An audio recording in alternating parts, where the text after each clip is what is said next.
Welcome to Poirot's Secrets, dear listeners. I'm your host, Orion Vale, and tonight, we delve into the shadowy world of 1920s London with a tale of intrigue, deception, and the unparalleled genius of Hercule Poirot.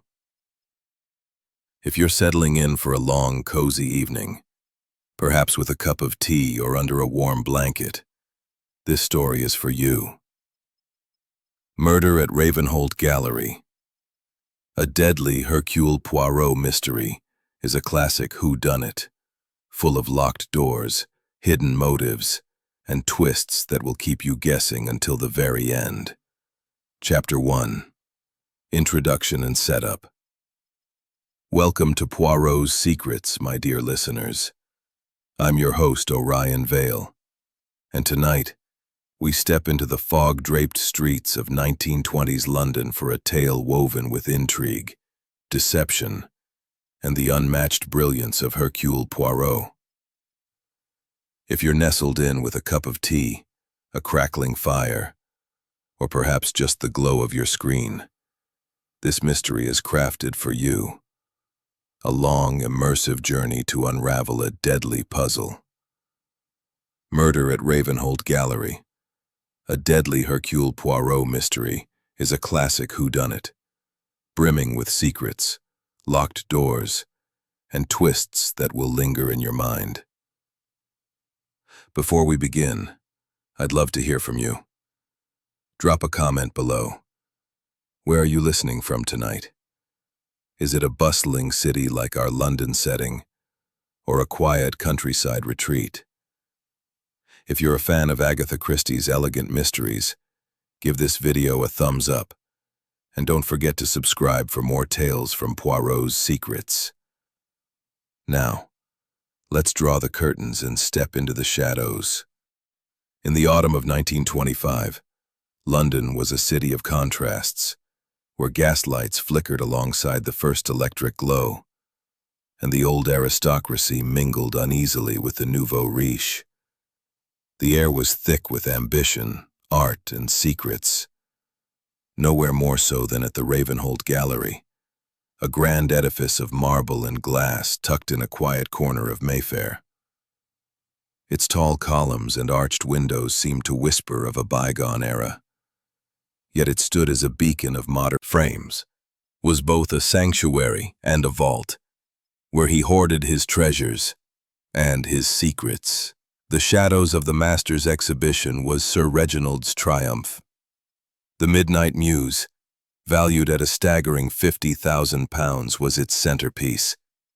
A portrait of a woman with eyes that seemed to follow you, her expression caught between sorrow and menace.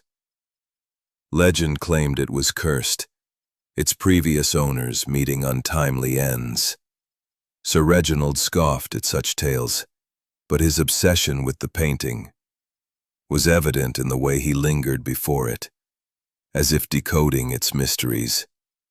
The private preview, set for a crisp October evening, promised to draw London's elite, collectors, critics, and those who thrived on prestige. Invitations, embossed with gold, had been sent to a select few, each of whom would soon find themselves entangled in a deadly game. Let us meet the players in this drama, shall we? 5 souls, each with a motive as intricate as the brushstrokes on a canvas, gathered at Ravenholt that night. First, there was Lady Evelyn Montague, Sir Reginald's estranged wife. At 45, she was a vision of elegance, raven hair swept into a chignon, green eyes like polished jade, and a smile that could charm or cut.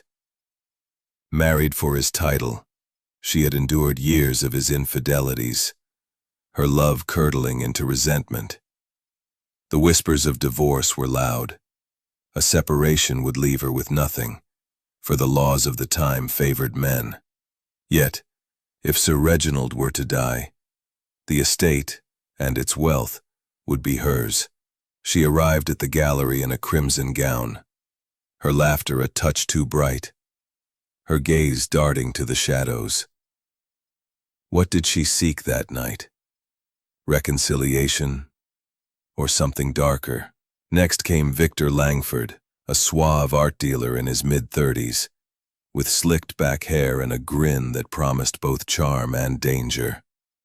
Once Sir Reginald's protégé, Victor had learned the trade at his mentor's knee, only to be cast out when Sir Reginald accused him of forging provenance documents, a scandal that nearly ruined his fledgling business.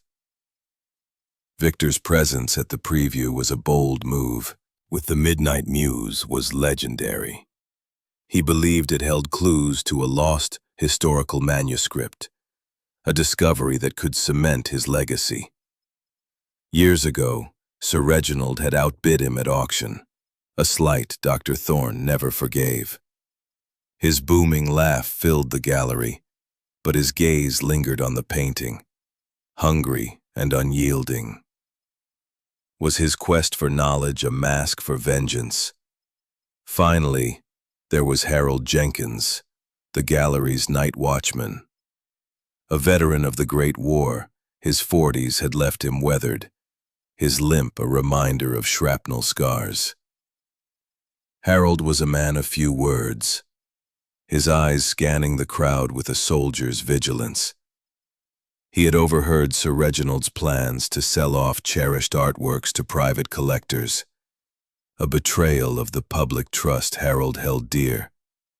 Worse, Sir Reginald had threatened to dismiss him after a minor theft attempt, blaming Harold's lax security.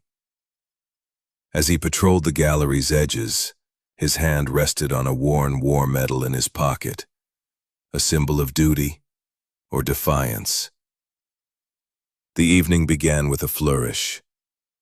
The main hall of Ravenholt glittered under crystal chandeliers, the air heavy with the scent of champagne and beeswax polish. Guests in evening dress mingled, their voices a soft hum against the clink of glasses. Sir Reginald, resplendent in a black tailcoat, played the perfect host, his laughter booming as he guided the crowd to the unveiling. The Midnight Muse hung in a gilt frame, its subject's eyes seeming to pierce the room. "Behold, my friends," Sir Reginald declared, raising a glass, "a masterpiece that defies time itself.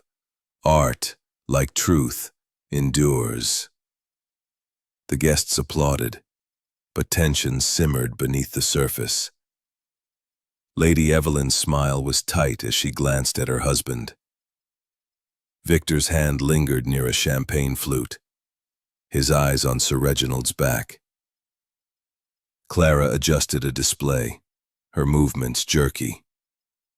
Dr. Thorne stood too close to the painting, muttering to himself. Harold, stationed near the stairs, watched them all. "Oh, my gallery, a deadly Hercule Poirot mystery, is about to take a darker turn.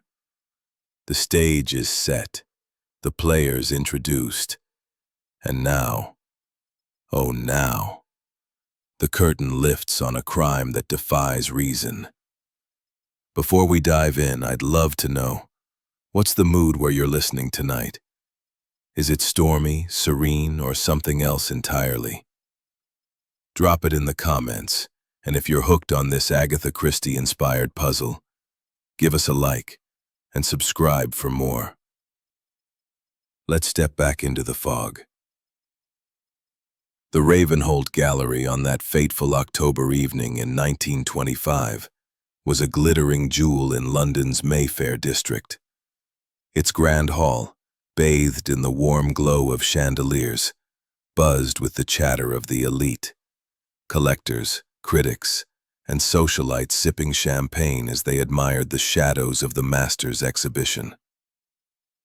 The air was heavy with the scent of polished wood, cigar smoke, and the faint perfume of ambition. The Midnight Muse, the cursed portrait that had drawn them all, loomed over the room, its subject's eyes seeming to watch every move.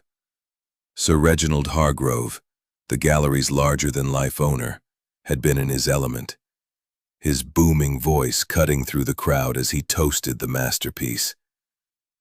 But as midnight approached, the atmosphere shifted, subtly, like a shadow passing over the moon. Sir Reginald, his face flushed from wine and triumph, excused himself from the throng. "A moment, my friends," he said, his mustache twitching with a smile that didn't quite reach his eyes. "I must secure the valuables in my office. Art, you see, demands vigilance." He ascended the grand staircase to the upper floor, his footsteps muffled by the thick Persian rug. His private office, a fortress of oak and steel, was the heart of his empire. A room accessible only by a single, narrow staircase, its door fitted with a modern Yale lock, the sole key kept on a chain in Sir Reginald's waistcoat pocket. The office was a marvel of security. Windows barred with wrought iron, walls solid as a bank vault, and no other entrances. It was in at once, as he studied the painting with an almost feverish intensity. And Harold Jenkins, the limping night watchman, patrolled the edges of the hall, his war-scarred face unreadable, his hand resting on the hilt of a flashlight as if it were a weapon. The clock in the hall chimed midnight, its notes echoing like a warning. The guests barely noticed, lost in their revelry, but the air seemed to thicken, the chandeliers casting longer shadows. It was Harold Jenkins who first sensed something amiss. On his routine patrol, he paused at the foot of the staircase, his ear catching a faint sound, a muffled thud, like a heavy book falling to the floor. His soldier's instincts kicked in, and he ascended the stairs, his limp slowing his pace but not his resolve. The office door at the top was closed, its polished surface reflecting the dim light of a single sconce. "Sir Reginald?" Harold called, his voice gruff but steady. "All well, sir?" Silence. He knocked, the sound sharp in the quiet corridor. No response. Harold's brow furrowed. He pressed his ear to the door, hearing nothing but the distant hum of the party below. The keyhole, fitted with a modern viewer, a gadget Sir Reginald had boasted about, offered a glimpse inside. Harold peered through, and his breath caught. There, slumped over his mahogany desk, was Sir Reginald Hargrove, a dagger protruding from his back, a dark pool of blood spreading across the blotter. The room was still, the barred windows undisturbed, the door bolted from within. Harold's heart pounded. He rattled the handle, but the lock held firm. "Sir Reginald!" he shouted, hammering the door. No answer. The watchman hesitated, then descended the stairs, his limp more pronounced under the weight of what he'd seen. He found the guests still mingling, unaware. "Trouble upstairs," Harold barked, his voice cutting through the chatter. "It's Sir Reginald. He's dead." A gasp rippled through the crowd. Lady Evelyn let out a theatrical cry, her hand flying to her chest as she swayed into Victor's arms. Dead? Impossible. Fear won out. Harold, drawing on his wartime strength, shouldered the door, only to confirm its impregnability. The bolt, visible through the keyhole viewer, was firmly in place. How had the killer entered? How had they escaped?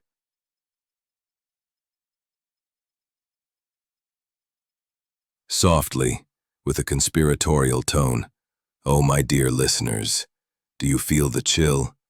A man dead, a room sealed, a dagger in his back. How could it be done? Take a moment, sip your tea perhaps, and ponder this impossible crime. Is it murder or something stranger? Share your first guess in the comments below. As dawn crept over London's rooftops, painting the fog with streaks of gold, a new figure arrived at Ravenholt Gallery. Hercule Poirot, The Belgian detective, whose reputation preceded him like a fanfare, stepped from a sleek black cab, his patent leather shoes gleaming, his mustache waxed to perfection. His eyes, sharp as a falcon's, took in the scene. The anxious guests, the police cordon, and Inspector Japp, his old friend from Scotland Yard, pacing like a caged bear. "Monsieur Poirot," Japp greeted, his voice heavy with exasperation. "This one's a devil of a case. Sir Reginald, stabbed in a locked room. No way in, no way out. The keys in his pocket, the bolts drawn. Suicide. But the dagger's angle. It's impossible." Poirot tilted his head, his green eyes glinting with curiosity. "Mon ami," he said, his voice a melodic purr. "The impossible is merely a challenge to the little gray cells. A locked room is not a fortress. It is a puzzle. Let us see what secrets it holds." He ascended the staircase, the guests watching in hushed awe. At the door, Poirot examined the lock, the keyhole viewer, the unyielding bolt.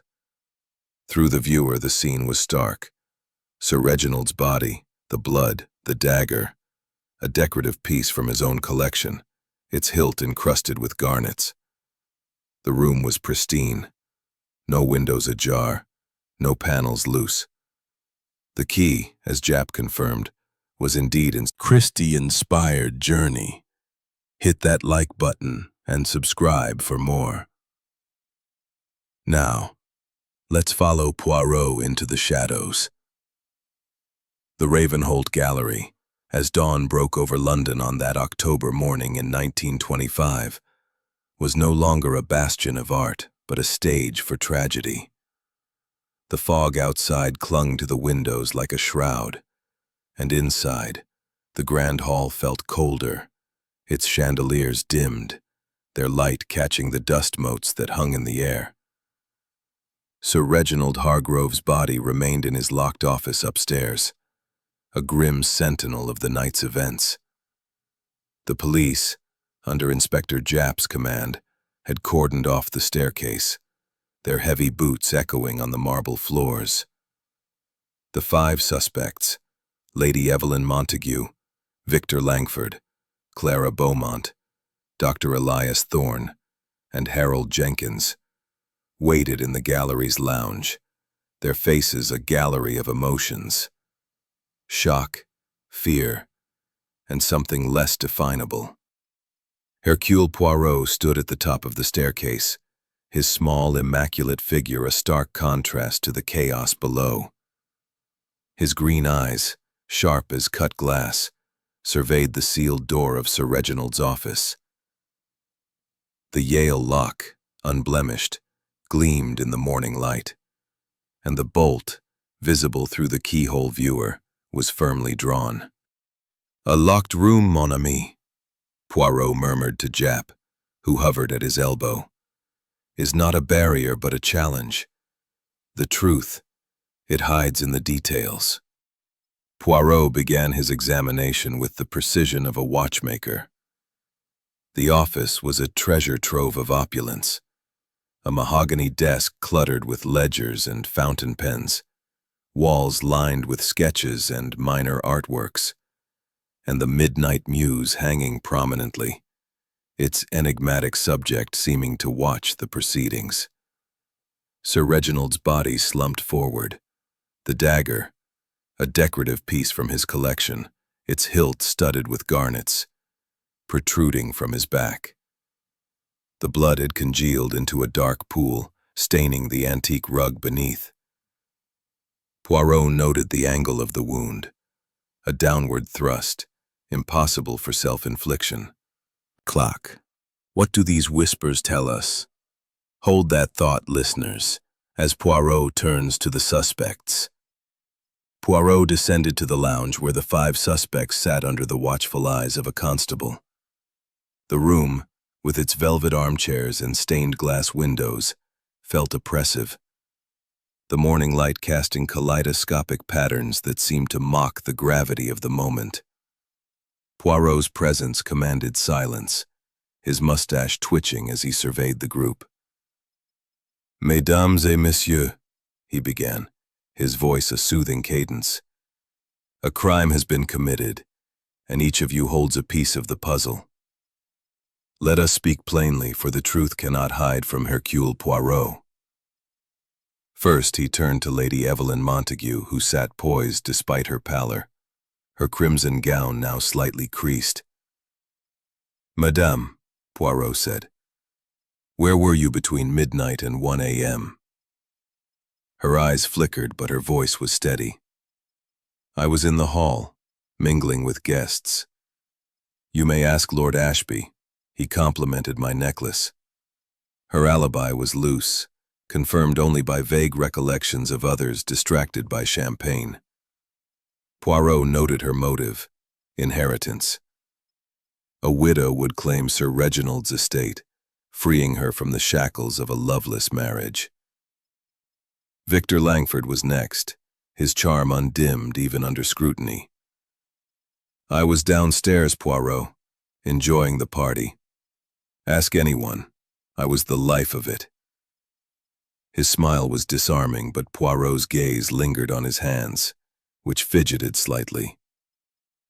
Victor admitted to stepping outside for a cigarette around 12:30, a gap unaccounted for. His motive?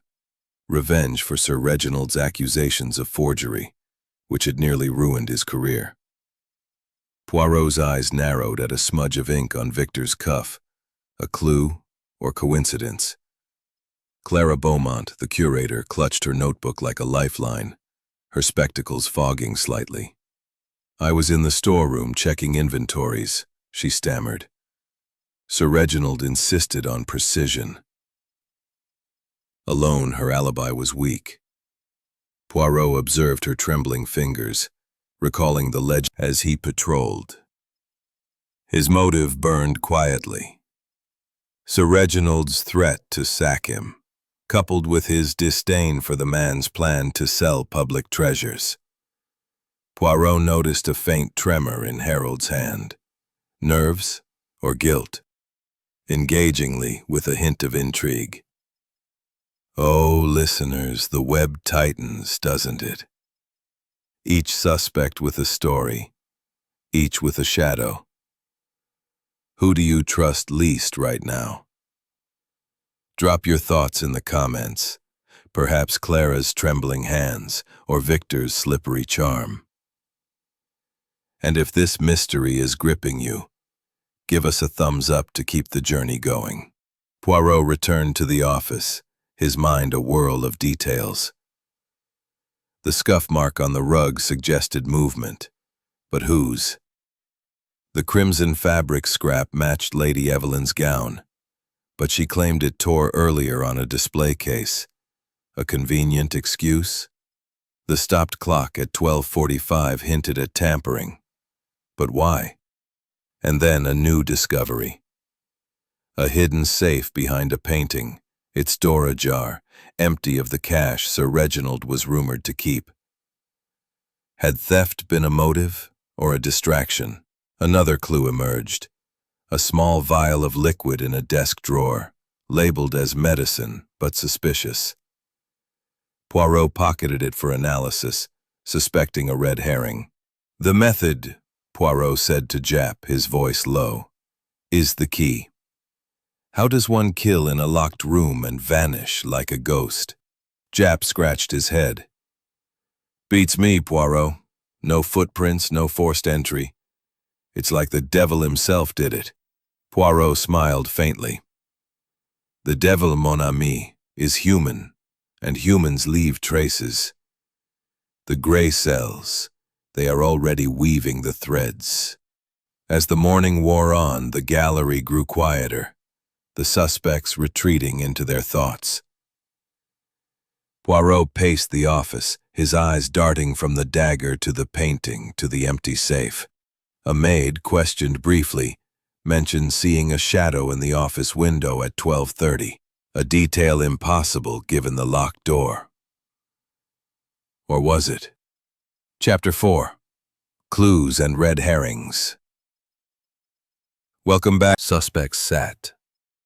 Lady Evelyn Montague, her crimson gown catching the light, maintained a poised facade, though her fingers twisted a lace handkerchief. Victor Langford, leaning against a marble pillar, flashed his disarming grin, but his eyes darted restlessly.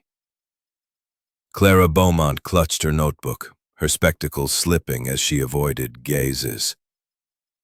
Dr. Elias Thorne's booming voice was muted, his beard bristling as he stared at the floor.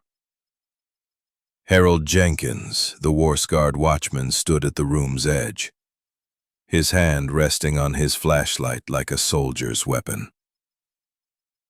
The air was thick with unspoken accusations, the chandeliers above casting fractured light across their faces. Hercule Poirot entered the lounge, his small, immaculate figure commanding silence. His green eyes, sharp as cut emeralds, swept over the group, his mustache twitching with purpose. Inspector Japp trailed behind, his pipe clenched tightly, his brow furrowed with frustration. "This case is a devil's knot, Poirot," Japp muttered. "Clues everywhere, but which ones matter?" Poirot's voice was a velvet purr. "Mon ami, the truth is like a painting. Beneath the surface lies the sketch, the intent. We must separate the colors of truth from the shadows of deception. Let us examine the clues, for the killer has left a trail, though they hope to mislead the gray cells." Thoughtfully, with a conspiratorial tone, "Oh, listeners, do you feel the puzzle tightening? Let's step closer to the canvas." Poirot began with the physical evidence, gathered meticulously from Sir Reginald's locked office.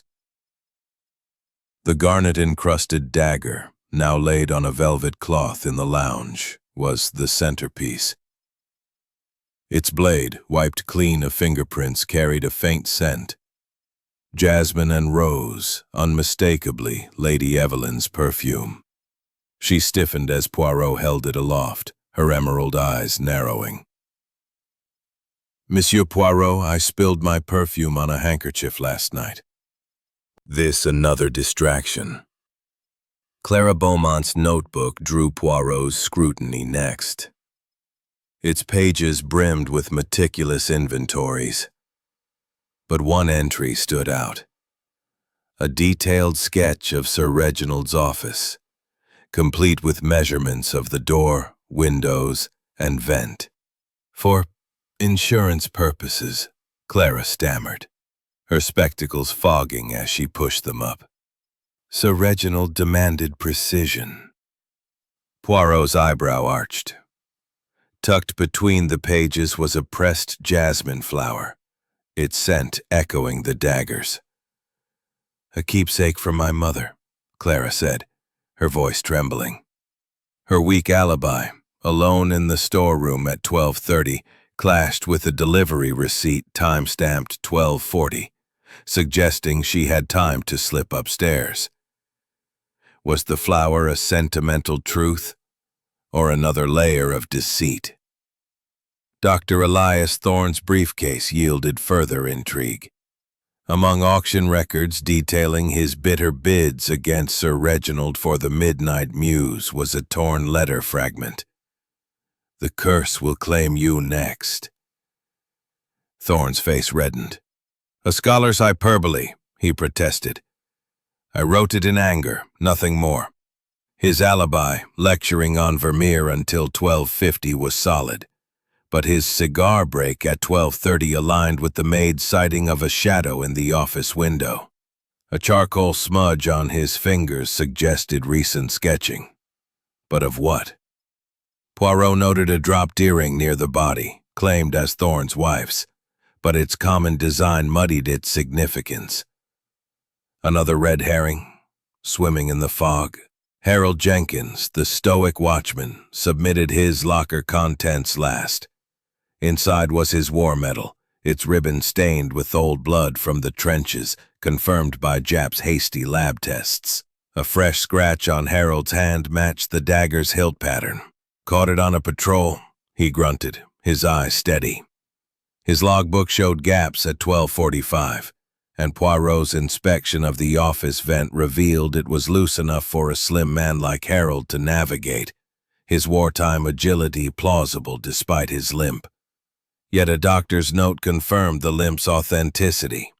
His motive, about saving the art. Their heads close, while Harold's fists clenched, his eyes fixed on the floor. Poirot retreated to the office, pacing its opulent confines. The scuff mark on the rug traced an arc, suggesting a pivot, someone turning swiftly. The shadow in the window? A reflection from a downstairs mirror, perhaps Evelyn's compact, left open. The whiskey glass held traces of laudanum, enough to sedate, not kill, accessible from the gallery's medical kit. Who poured it?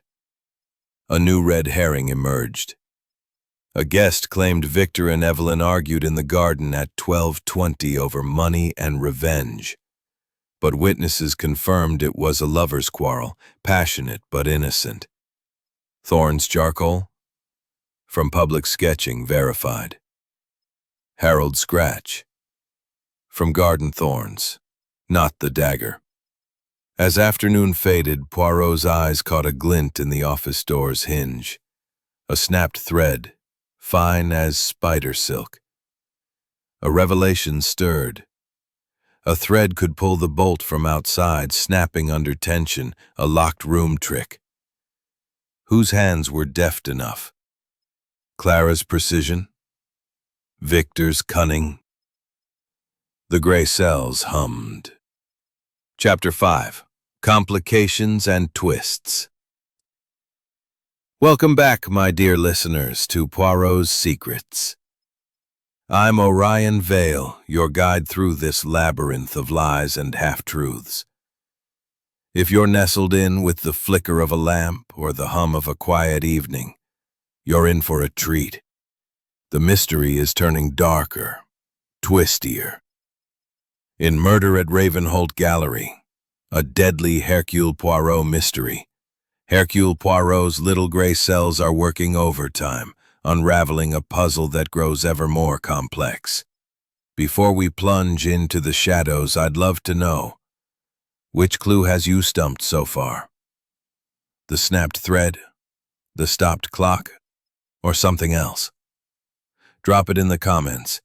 And if you're gripped by this Agatha Christie-inspired tale, give us a like and subscribe to keep unraveling with us.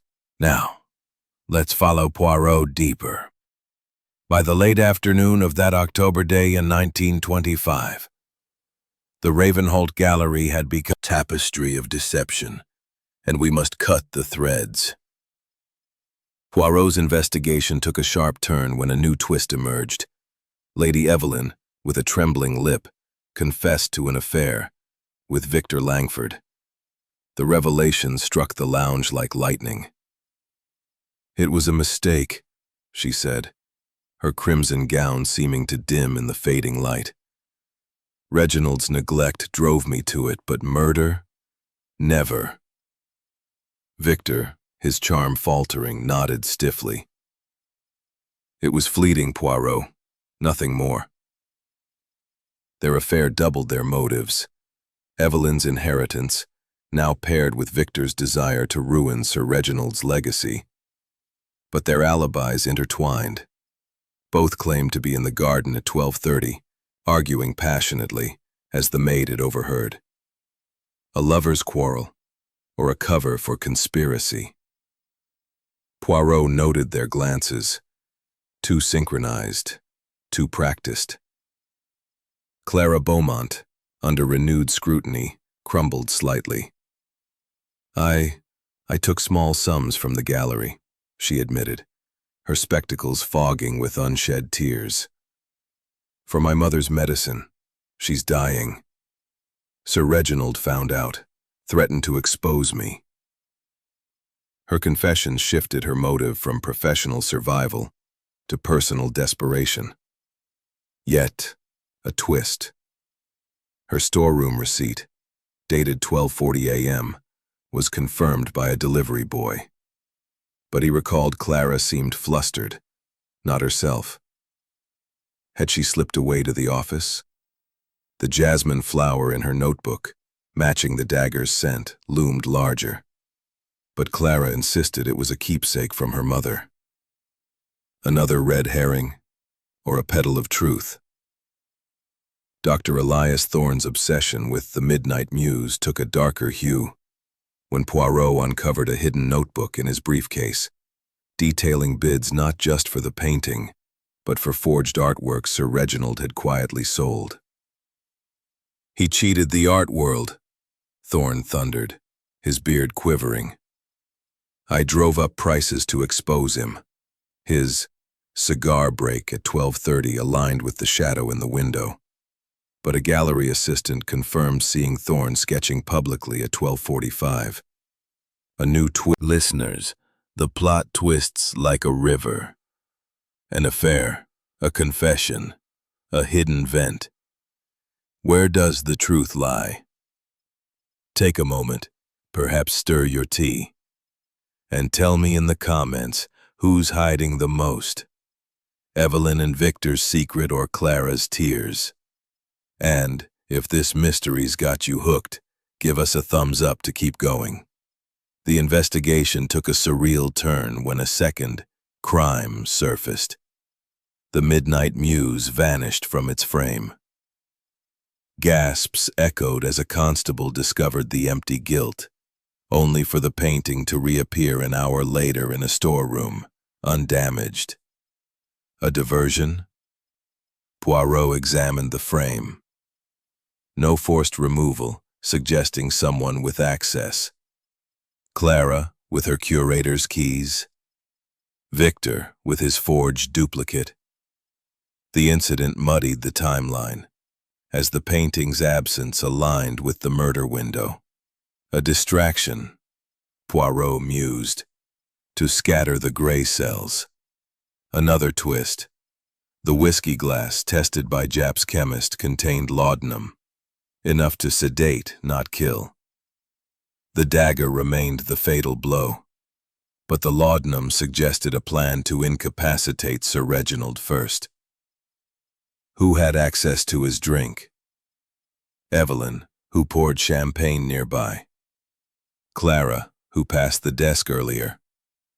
Poirot found a vial of laudanum in the gallery's medical kit, accessible to all but unchecked since evening. The snapped thread in the door's hinge discovered earlier took on new significance. Poirot recreated the lock's mechanism in his mind. A fine thread could pull the bolt from outside, snapping under tension. A classic illusion. But whose hands were deft enough? Clara's meticulous sketches suggested precision. Victor's forgery skills implied cunning. Yet, a new red herring emerged. A guest swore they saw Harold near the office at 12:35. But it was a case of mistaken identity with another guard. The shadow in the window? A reflection from a chandelier, manipulated by a mirror downstairs. Evelyn's compact left open, excitedly, with a hint of challenge. Stopped clock, now a haunting reminder. Poirot stood before the Midnight Muse, its eyes seeming to mock him. A faint scratch on its frame caught his eye, fresh, deliberate. A message or another deception? Chapter 6. The Revelation. Welcome back, my dear listeners, to Poirot's Secrets. I'm Orion Vale, your companion through this intricate dance of deception. If you're settled in, perhaps with the glow of twilight outside or a steaming mug in hand. You're about to witness the brilliance of Hercule Poirot at its peak. In Murder at Ravenholt Gallery, a deadly Hercule Poirot mystery, we've followed clues, stumbled over red herrings, and now, oh now, the truth emerges from the shadows. Before we unveil the killer, I'd love to hear, who's your prime suspect right now? Clara's trembling hands, Victor's sly charm, or another?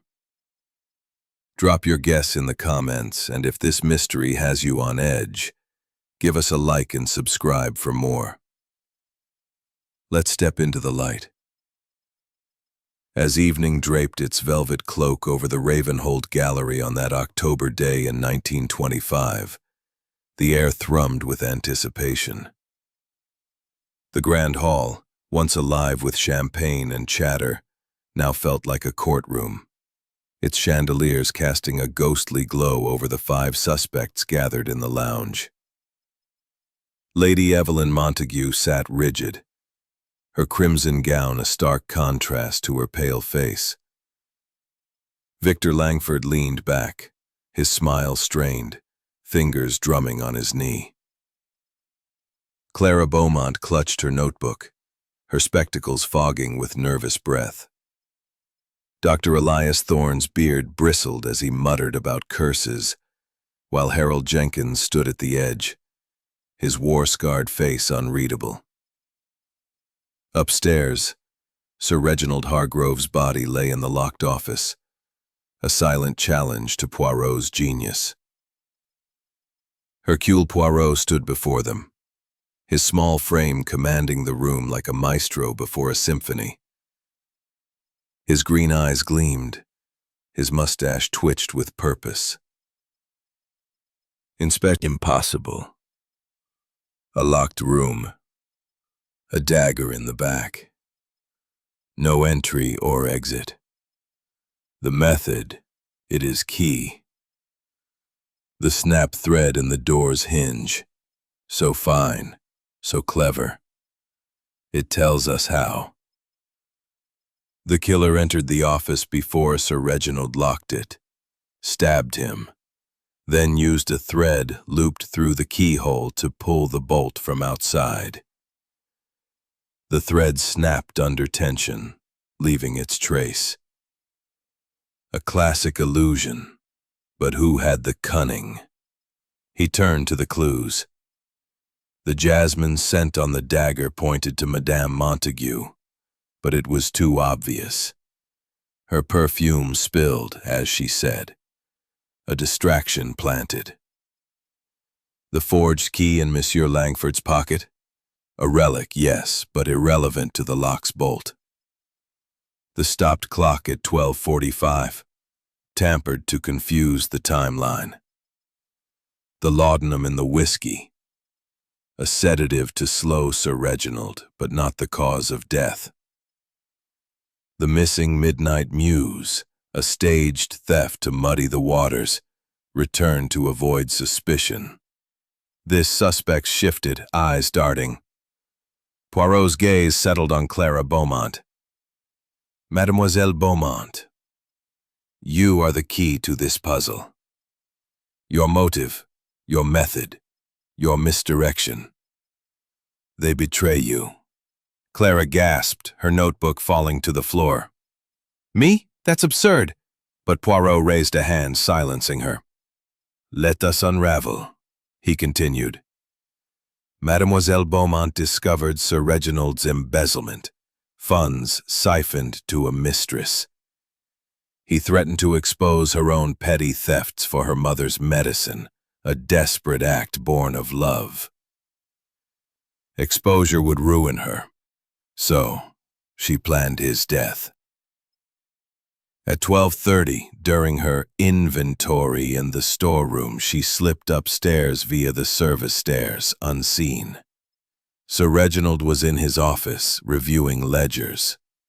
She knocked, was admitted, and poured his whiskey, laced with laudanum from the gallery's medical kit.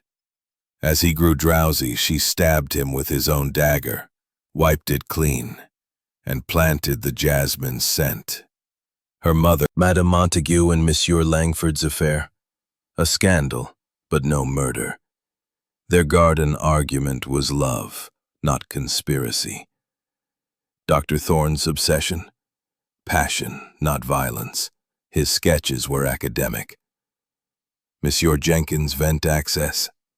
Possible, but his limp and loyalty held true. His fingerprint was from routine checks. The shadow in the window?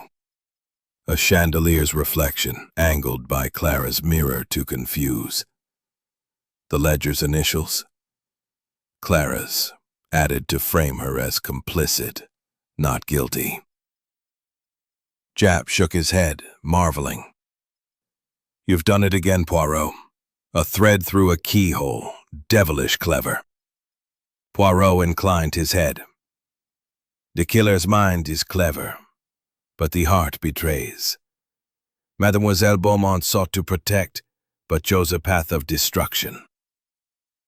Clara was led away by constables, her sobs echoing in the hall. The others, cleared but shaken, dispersed into the twilight. Poirot stood before the midnight muse, its eyes no longer mocking but solemn. The curse, he mused, is not in the painting, but in the greed and fear it inspires. The gallery grew still, the weight of truth settling like dust. Poirot's deductions had unraveled the impossible, restoring order to chaos. Yet a final question lingered. What would become of the painting, and the secrets it guarded? Chapter 7. Justice Served. Welcome back, my dear listeners, to Poirot's Secrets. I'm Orion Vale, your faithful guide through this intricate tale of shadows and truth. If you're nestled in with a warm drink or gazing at the stars through a window, you're in for a moment of resolution, a chance to breathe as the pieces fall into place. In Murder at Ravenholt Gallery, a deadly Hercule Poirot mystery, Hercule Poirot has unmasked the killer, and now we witness justice take its course. Before we step into this final act, I'd love to hear. How did you feel about Clara's reveal?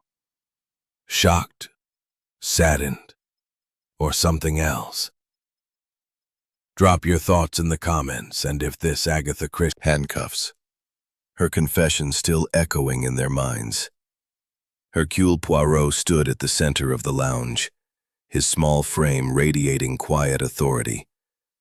His green eyes, sharp as ever, softened slightly as he surveyed the group. Inspector Japp, his pipe now lit, leaned against a velvet armchair, his gruff demeanor tempered by admiration. "You've outdone yourself, Poirot," Japp said, exhaling a plume of smoke.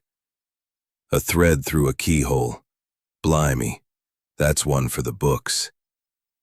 Poirot inclined his head, his mustache twitching with a modest smile. "Mon ami, the books, they are written by the human heart, its passions, its errors. Mademoiselle Beaumont sought to protect, but her path led to ruin. Justice, it is not vengeance, it is order restored." Softly, with a reflective tone, justice, dear listeners, such a heavy word, isn't it? Let's see how it unfolds in this gilded cage. Poirot turned to the suspects, his voice a soothing cadence. "Mesdames et messieurs, the truth has been laid bare, but the heart seeks closure. Let us address the threads that remain, for each of you has carried a burden in this affair." Lady Evelyn Montague, her crimson gown now slightly crumpled, met Poirot's gaze with a mixture of defiance and vulnerability. "I suppose you think me a fool, Monsieur Poirot," she said, her voice trembling. For loving Victor, for staying with Reginald despite everything. Poirot shook his head gently. Madame, love is no crime, though it may cloud judgment. Your affair with Monsieur Langford was a distraction, not a motive. You are free now, to choose your path. Evelyn's eyes glistened, but she nodded, her hand brushing Victor's. The estate, as Sir Reginald's widow, would pass to her, and she announced her intention to donate the Midnight Muse to a public museum. A gesture, Poirot noted, of atonement. Let its curse, if it exists, be shared by all. Smudge. These were distractions, not evidence. Your legacy lies in truth, not vengeance. Thorne agreed to write a paper on the painting's historical significance, dedicating it to Sir Reginald's memory, a peace offering to the art world he loved. Harold Jenkins, the war-scarred watchman, stood stiffly, his limp more pronounced in the evening's chill. I hated what he was doing to the gallery, he said gruffly. But I'd never kill. My duty was to protect. Poirot's gaze softened. Monsieur Jenkins, your loyalty is your honor. The vent, the scratched hand, these were mere shadows of suspicion. You are a guardian, not a destroyer. Harold's shoulders relaxed, and he accepted an offer from Evelyn to remain as head of security, ensuring the gallery's treasures stayed public, warmly, with a touch of triumph. The threads untangle, don't they? Each suspect finds their place, their truth. How does this resolution sit with you, listeners? Share your thoughts in the comments. Did Evelyn's donation surprise you, or Harold's loyalty warm your heart? And if justice feels right, give us a thumbs up to celebrate Poirot's victory. Clara Beaumont's fate was sealed in a quiet room at Scotland Yard. Her tearful confession, witnessed by Poirot and Japp, painted a picture of desperation. Her mother's illness, Sir Reginald's threats, the crushing weight of exposure. I only wanted to save her, Clara whispered, her spectacles discarded, her face bare and broken. He'd have ruined us both. The courts, Poirot knew, would be lenient for her motive, but firm for her crime. She faced imprisonment, her curator's dreams shattered. But her mother's care was secured through a small trust, a final act of mercy arranged by Evelyn. Poirot returned to the gallery one last time, standing before the Midnight Muse. Its eyes, once menacing, now seemed to hold sorrow. The curse, he mused to Japp. You listeners, and welcome to the final chapter of Poirot's Secrets. I'm Orion Vale, your companion through this winding tale of shadows and revelations. If you're listening as the stars emerge or with a cozy blanket draped over your shoulders, you're in for a moment of quiet reflection, a chance to linger in the aftermath of our mystery. Murder at Ravenholt Gallery, a deadly Hercule Poirot mystery, has led us through deception, a locked room, and the brilliance of Hercule Poirot's little gray cells. Now, we step back to reflect, to tie the final threads, and perhaps uncover one last surprise. Before we begin, I'd love to know, what moment in this mystery stayed with you most? Clara's confession, Poirot's deductions, or something else? Share it in the comments, and if this journey has captivated you, Give us a like and subscribe for more tales from Poirot's secrets. Now, let's draw the curtain gently closed. 2 years had passed since that fateful October night in 1925, when the Ravenholt Gallery became a stage for murder and mystery. London had moved on, its fog-laden streets bustling with new scandals, new triumphs, but the echoes of Sir Reginald Hargrove's death lingered in the minds of those touched by the case. The gallery itself, under new stewardship, had regained its luster, its marble halls once again filled with the hum of art lovers and the glow of masterpieces. The Midnight Muse, the painting that had cast its shadow over the tragedy, now hung in the National Gallery, donated by Lady Evelyn Montague in a gesture that had softened her public image from scorned wife to benevolent patron. Yet, for Hercule Poirot, the case was never truly closed until every thread was examined, every shadow dispelled. On a crisp autumn evening in 1927, Poirot found himself in a quiet London tea room, its windows fogged with steam, its air scented with Earl Grey and scones. He sat at a corner table, his patent leather shoes gleaming, his mustache as impeccable as ever. Across from him was Inspector Japp, now sporting a few more gray hair, had raised eyebrows, but also sympathy. The couple had opened a modest art dealership in Paris, far from London's judgmental salons. Evelyn's donation of the Midnight Muse had earned her goodwill, and she channeled her inheritance into restoring smaller galleries, a quiet penance for her past. Poirot, in a letter from her, noted her newfound sincerity. She wrote of learning to value art over ambition. Victor, for his part, had sworn off forgery, his charm now serving honest clients. Their affair, once a scandal, had been a red herring in the murder, but Poirot suspected it had taught them both the cost of secrets. Dr. Elias Thorne, the art historian, had transformed his obsession into scholarship. His book, The Secrets of the Muse, published 6 months ago, explored the historical mysteries of the Midnight Muse without mention of curses. Dedicated to Sir Reginald, it was a bestseller, cementing Thorne's legacy.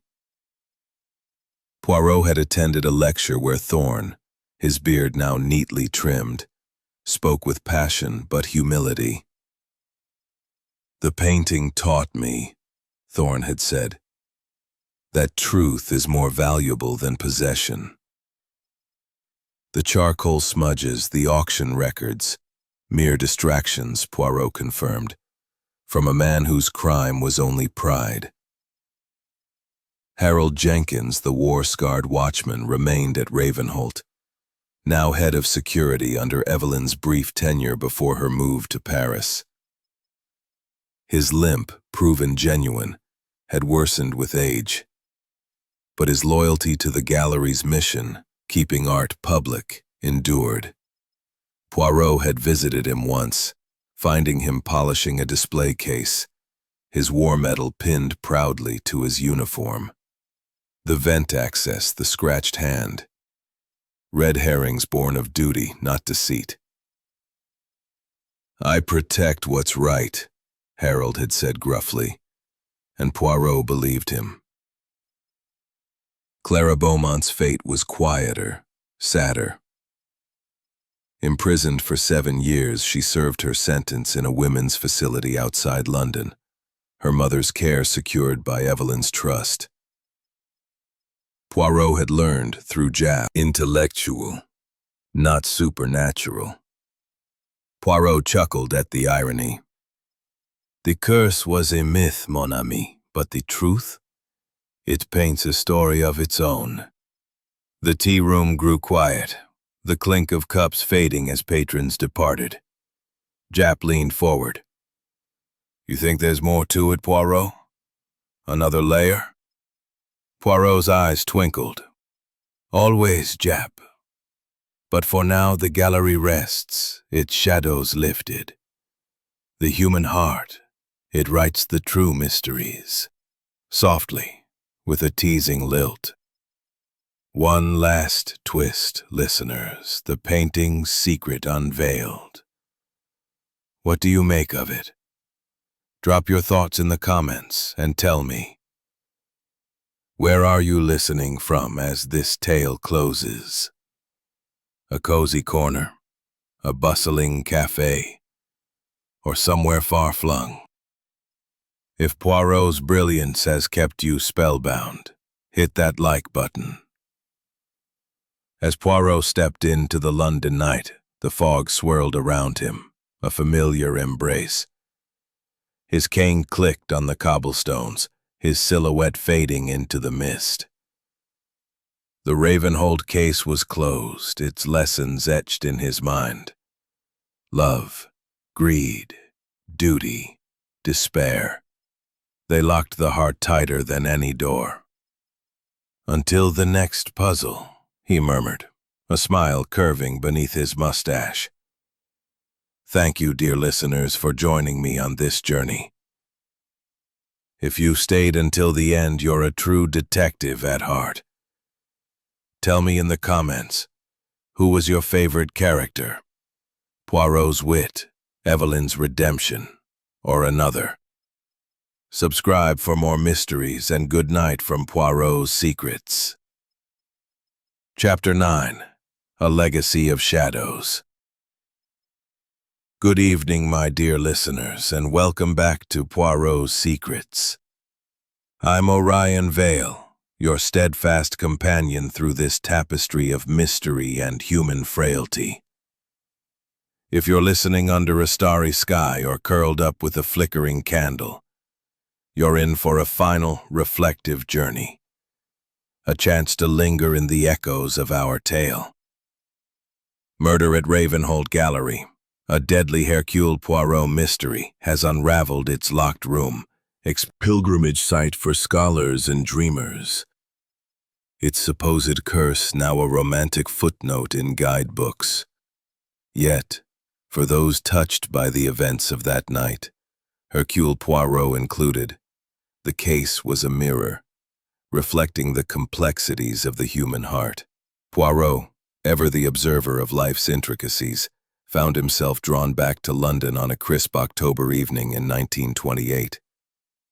He stood outside the Ravenholt Gallery, its columns glowing under gaslights, his patent leather shoes polished to a mirror sheen. His mustache, as always, was a work of art, but his green eyes held a contemplative depth. He had been invited to the gallery's latest exhibition, Echoes of the Masters, a nod to the ill-fated shadows of the masters that had set the stage for murder. The invitation, penned in Lady Evelyn Langford's elegant hand, promised a night of reflection and, perhaps, a new puzzle. Inside, the gallery buzzed with a quieter energy than 3 years prior. The chandeliers sparkled, but the air lacked the feverish ambition of Sir Reginald's era. Poirot was greeted by Evelyn, now radiant in a sapphire gown, her raven hair streaked with silver, but her emerald eyes undimmed. "Monsieur Poirot," she said, her voice warm, "you honor us. The gallery owes you much." Beside her stood Victor Langford, his once slick hair now softened, his smile genuine. Their Paris dealership had flourished, and their return to London was a triumph of redemption. "We've learned to value trust over treasure," Victor said, clasping Poirot's hand. Their affair, once a scandal, had forged a partnership rooted in mutual respect. Poirot noted Evelyn's donation of the Midnight Muse had not only restored her reputation, but inspired a new generation of philanthropists. Yet, a flicker in her gaze hinted at something unspoken, a shadow not fully dispelled. Softly, with a hint of curiosity. Do you sense it, listeners? A lingering shadow, even in triumph. Let's see where it leads. Dr. Elias Thorne was present, his beard now neatly trimmed, his presence less thunderous but no less commanding. His book, The Secrets of the Muse, duty unbroken. "The art's safe now," he told Poirot gruffly, his eyes scanning the crowd. The vent access, the scratched hand, mere echoes of suspicion cleared by Poirot's logic. Harold had overseen the gallery's transition, ensuring its treasures remained public. Evelyn had gifted him a small pension, acknowledging his loyalty. "No more threats to sell it off," he said, a rare smile breaking through. Poirot nodded, respecting the man's quiet honor. Clara Beaumont's absence was a silent presence.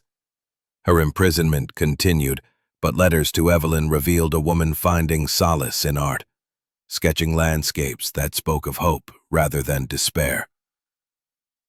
Her mother had passed peacefully, cared for by the trust Evelyn established. Poirot, reflecting on Clara's confession, felt a pang of sorrow. Her locked room trick, the thread, the jasmine, the staged painting theft, had been a masterpiece of desperation, undone by her own heart. She sought to protect, Poirot mused. But love, it can blind as much as it illuminates. Then came the final twist, subtle but electrifying. As Poirot mingled, a young curator approached, her eyes bright with nervous excitement. "Monsieur Poirot, we found something in the gallery archives," she whispered, handing him a faded letter. It was from Sir Reginald, written days before his death, addressed to an unknown recipient. "The muse hides more than you know," it read. "If I fall, seek the frame's secret." Poirot's pulse quickened. The scratch on the Midnight Muse's frame, noted during the investigation, had been dismissed as incidental. Now he wondered, had Sir Reginald hidden something within it? A document, a key, a truth. The painting was in the National Gallery, beyond his reach, but the curator hinted at rumors of a second inscription deeper in the frame's wood, yet to be explored. Poirot shared the letter with Evelyn, who paled slightly. "Reginald was always secretive," she murmured. "Perhaps he knew his time was short." Victor, overhearing, suggested a discreet inquiry. "Good night." From Poirot's Secrets. Chapter 10. The Final Brushstroke. Good evening, my dear listeners, and welcome to the final chapter of Poirot's Secrets. I'm Orion Vale, your guide through this intricate canvas of mystery and revelation. If you're listening as the world hushes around you, perhaps with a glowing lamp or the rustle of autumn leaves outside, you're in for a moment of profound closure. Murder at Ravenholt Gallery, a deadly Hercule Poirot mystery, has led us through a locked room, a web of deception, and the triumph of Hercule Poirot's little gray cells. Tonight, we paint the final brushstroke, reflecting on a legacy that lingers and a secret that refuses to fade. Before we begin, I'd love to know, what's the one image from this tale that's etched in your mind? The haunting eyes of the Midnight Muse, Poirot's twinkling gaze, or Clara's tearful confession? Share it in the comments, and if this Agatha Christie-inspired journey has stirred your soul, give us a like and subscribe for more. Now, let's step into the final light. 5 years had passed since the autumn of 1925, when the Ravenholt Gallery became a stage for murder and redemption. By the autumn of 1930, London had woven the tragedy into its tapestry of tales, its cobblestone streets alive with new stories, new dreams. The gallery itself stood as a monument to resilience, its marble halls now hosting exhibitions that blended tradition with modernity, drawing artists and scholars from across the globe. The Midnight Muse, safely enshrined in the National Gallery, had become a cultural touchstone, its supposed curse now a footnote overshadowed by its historical significance. Yet, for Hercule Poirot, the case remained a vivid memory, a puzzle that had tested not only his intellect, but his understanding of the human heart. On a crisp October evening in 1930, Poirot found himself at the National Gallery, invited to a private viewing of The Midnight Muse to mark the 5th anniversary of the Ravenholt case. The gallery's grand hall was softly lit, its walls adorned with master parchment, yellowed but intact, bearing a coded message in Sir Reginald's hand. "Seek the truth in the brushstrokes," it read, followed by a series of numbers and symbols. Poirot's pulse quickened. This was the secret hinted at in the letter from Chapter 9.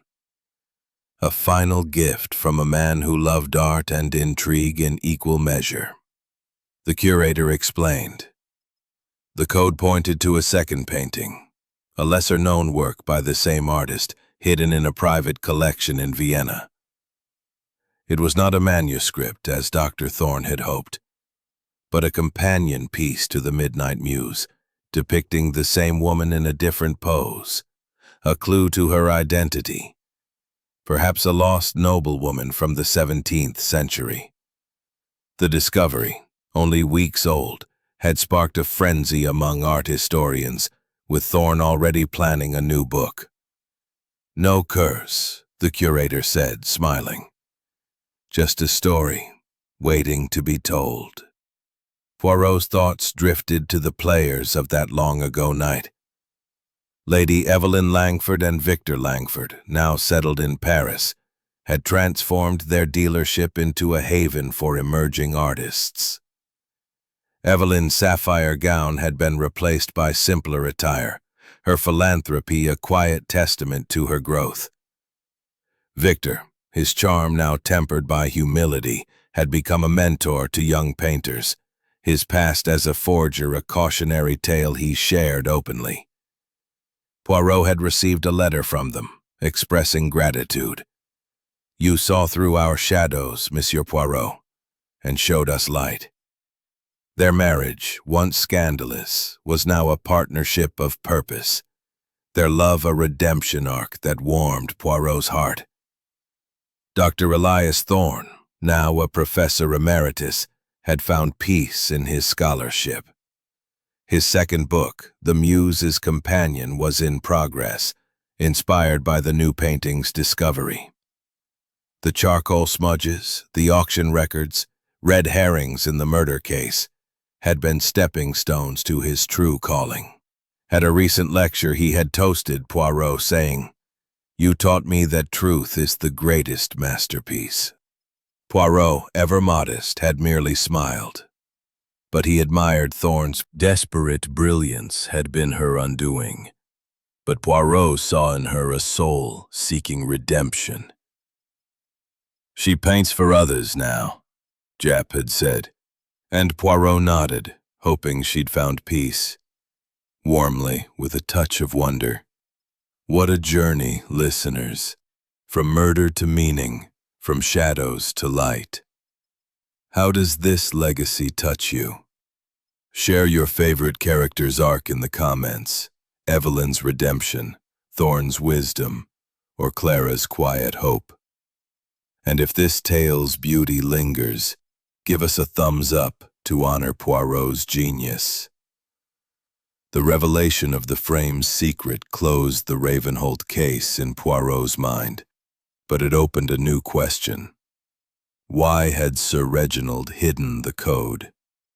Poirot mused that he had suspected danger, perhaps from a rival collector, and sought to protect the painting's twin. The truth, like the brushstrokes, was layered, art and ambition intertwined. "The heart," Poirot said to the curator, "paints its own mysteries, no?" As the viewing ended, Poirot stepped into the London night, the fog curling around him like a familiar friend. The National Gallery's lights faded behind, but the Midnight Muse's gaze seemed to follow him. He paused, his cane resting lightly on the cobblestones, and murmured, "The final brushstroke is not the end, but a beginning." With a tip of his hat to the stars, he vanished into the mist, his mind already turning to the next enigma. Thank you for joining me on this journey, dear listeners. If you've stayed until this final note, you're a true detective of the heart. Tell me in the comments, what's the one lesson this mystery taught you? Subscribe for more tales, and good night from Poirot's Secrets.